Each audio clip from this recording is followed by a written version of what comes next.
اعوذ باللہ من الشیطان الرجیم، بسم اللہ الرحمن الرحیم۔ اما السفینۃ فکانت لمساکین یعملون فی البحر فاردت ان اعیبها وکان وراءہم ملک یأخذ کل سفینۃ غصبا۔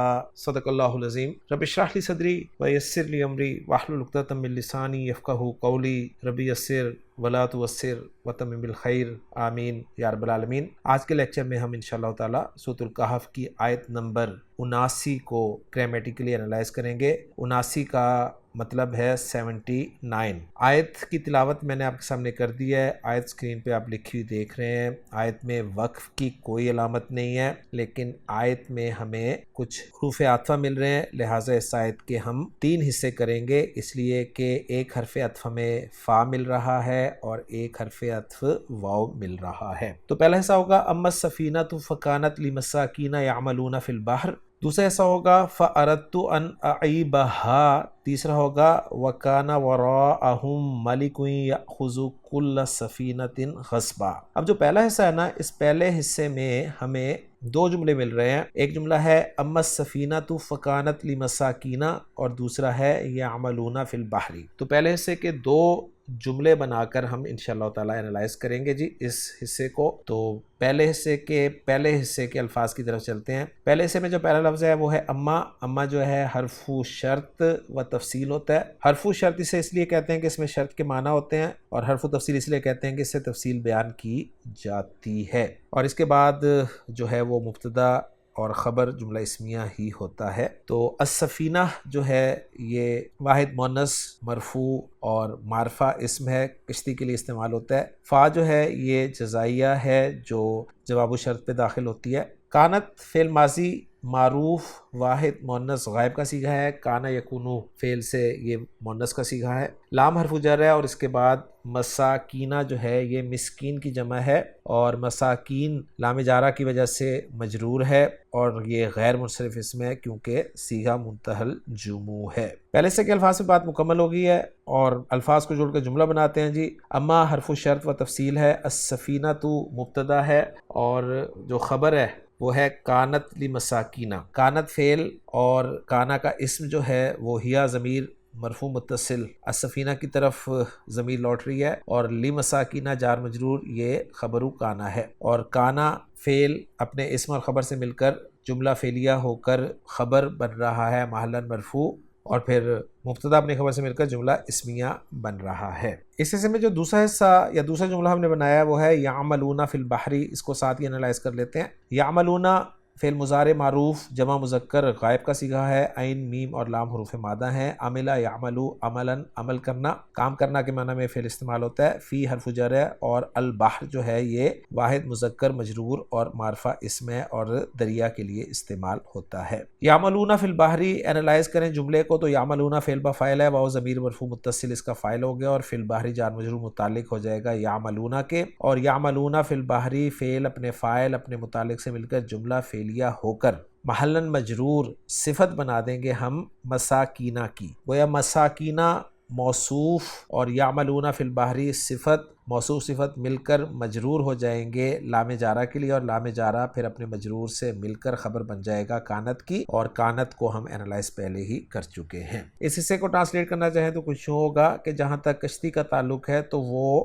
ایسے مساکین کی تھی جو سمندر میں کام کرتے تھے۔ اب چلتے ہیں جی ہم اس آیت کے دوسرے حصے کی طرف، اور وہ ہے فَأَرَدْتُ أَنْ أَعِيبَهَا۔ اس میں فا کو ہم عاطفہ قرار دے دیتے ہیں۔ اردتو فعل ماضی معروف واحد متکلم کا صیغہ ہے، را واو اور دال حروف مادہ، باب افعال ارودا یرویدو تبدیلی کے بعد ارادا یریدو ارادتاً ارادہ کرنا چاہنا۔ ان حرف مصدر ہے، اس کے بعد عیبا جو ہے یہ فعل مضارع معروف منصوب استعمال ہوا ہے ان مصدریہ کی وجہ سے، واحد متکلم کا یہ صیغہ ہے، عین یا اور با حروف مادہ ہیں۔ باب ضربہ یضربو سے یہ استعمال ہوا ہے، عین یا با حروف مادہ، آیابا یعیبو تبدیلی کے بعد آبا یعیبو، اور یعیبو جو ہے واحد متکلم کا صیغہ بنے گا عیبو، منصوب ہوگا عیبا، اور معنی ہوں گے اس کے عیب دار کرنا۔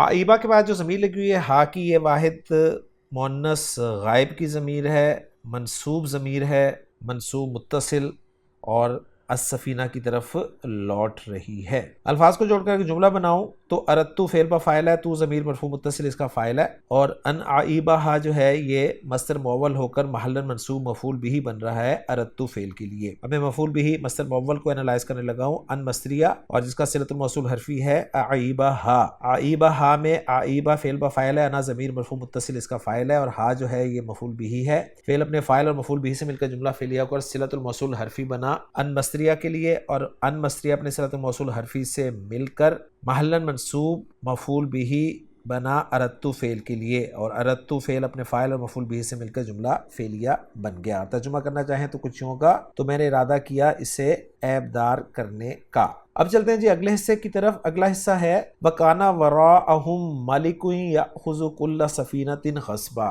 اس کے بھی ہم دو حصے کریں گے کیونکہ اس میں ہمیں یاخذو سے ایک الگ جملہ نظر آ رہا ہے۔ تو پہلا حصہ ہے وَكَانَ وَرَاءَهُمْ مَلِكٌ، اور دوسرا حصہ ہوگا یاخذ کل سفینۃ غصبا۔ واو کو عطفہ قرار دے دیتے ہیں۔ کانا فعل ناقص ہے، واحد مذکر غائب کا صیغہ ہے، وراء جو ہے یہ ظرف ہے، ہم ضمیر مجرور متصل جمع مذکر غائب کی ہے، اور ملک کا لفظ جو ہے بادشاہ کے لیے استعمال ہوتا ہے، نکرہ ہے، مذکر ہے، واحد ہے اور مرفوع ہے۔ الفاظ کو جوڑ کر جملہ بنانا چاہیں تو کچھ یوں ہوگا کہ کانا فعل ناقص ہے، اور وراءہم جو ہے یہ ظرف اور مضاف الیہ ہو کر یہ خبر بن رہا ہے، کانا کی خبر مقدم ہے، اور ملکن جو ہے یہ کانا کا اسم ہے اس لیے مرفوع ہے، اور کانا فعل ناقص اپنے اسم اور خبر سے مل کر جملہ فعلیہ بن رہا ہے۔ ترجمہ کرنا چاہیں تو کچھ یوں ہوگا، اور ان کے آگے ایک بادشاہ تھا۔ اگلا حصہ جو ہے وہ ہے یأخذ کل سفینۃ غصبا۔ اب اس کے الفاظ پہ ہم بات کریں گے۔ اس میں یأخذ فعل مضارع معروف واحد مذکر غائب کا صیغہ ہے، حمزہ خا اور دال حروف مادہ ہیں، اخذ یأخذ باب نصر ینصر سے استعمال ہوتا ہے، لینا پکڑنا کے معنی میں یہ فعل استعمال ہوتا ہے۔ کل کا لفظ جو ہے یہاں پر منصوب استعمال ہوا ہے، واحد ہے، مذکر ہے اور بغیر تنوین کے استعمال ہو رہا ہے۔ سفینۃ ایک مرتبہ پھر آ گیا، مجرور یہاں پر استعمال ہوا ہے، نکرہ استعمال ہوا ہے، اور غصباً جو ہے یہ منصوب اس آپ دیکھ رہے ہیں، غین صاد اور با اس کے حروف مادہ ہیں۔ خان صاحب نے غصباً کو غصبہ یغصبو کے مصدر کے تحت غصباً ذکر کیا ہے، زبردستی چھین لینا، غصب کرنا، اور آیت کا ریفرنس یہی دیا ہے۔ الفاظ کو جوڑ کر جملہ مکمل کرتے ہیں۔ یأخذ فعل با فاعل ہے، ہوا ضمیر مرفوع متصل اس کا فاعل ہے، اور ہوا کی ضمیر جو ہے ملک کی طرف جا رہی ہے۔ کل سفینۃ جو ہے یہ مضاف الیہ ہو کر مفعول بھی بن جائے گا یأخذ فعل کے لیے، اور غصباً جو ہے ہم حال بنا دیتے ہیں کیونکہ مصدر جو ہے وہ اسم الفاعل کی تعویل میں ہو کر حال بن سکتا ہے۔ اب کس کا حال بنے گا؟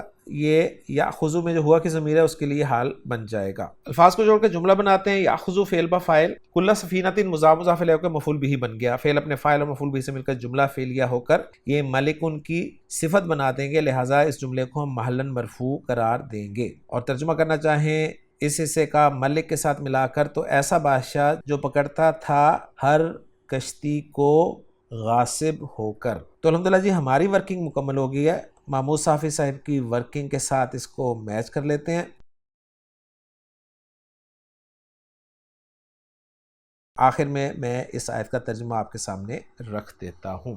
اس آیت کا ترجمہ کچھ یوں کیا گیا ہے کہ اما السفینہ تو رہی کشتی، فکانت لمساکینہ تو وہ چند مسکینوں کی تھی، یعملون فی البحر جو سمندر میں کام کرتے تھے، فاردت ان اعیبہا تو میں نے چاہا کہ اسے عیب دار کر دوں، وکان وراءہم ملک اور ان کے آگے ایک بادشاہ تھا، یأخذ کل سفینۃ غصبا جو ہر کشتی چھین کر لے لیتا تھا۔ تو الحمدللہ جی آج کے لیکچر میں سورۃ الکہف کی آیت نمبر 79 یعنی 79 بھی ہم نے گرامیٹیکلی انالائز کر لی ہے۔ انشاءاللہ تعالیٰ اگلے لیکچر میں اگلی آیت کے ساتھ آپ سے ملاقات ہوگی۔ سبحانک اللہم و بحمدک، اشہد ان لا الہ الا انت، استغفرک و اتوب الیک۔